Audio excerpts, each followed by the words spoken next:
nakatulog ka na ba? Parang kanina ka pababad sa pag-aaral dyan. Ilang oras na lang papasok ka na ulit. Bakit ma? Mukha na po ba akong haggard? Oh, sa'yo galing yan anak ha? Mama talaga, kayo po ang dapat matulog na. Galing pa kayo sa dalawang trabaho nyo kanina. Ay basta, pag may kailangan ka, magsabi ka ha?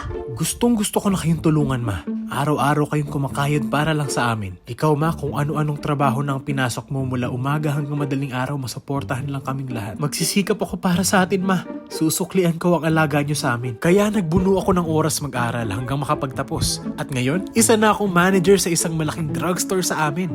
Alagaan mo sarili mo. Paano natin naalagaan ang mga customer natin kung tayo mismo nangihina? Eh kayo po sir, okay lang po ba? Ha? Napansin ko kanina pa po kayo nakatulala dyan eh. Nag-reminisce lang. Reminisce? Promise, okay lang po ako.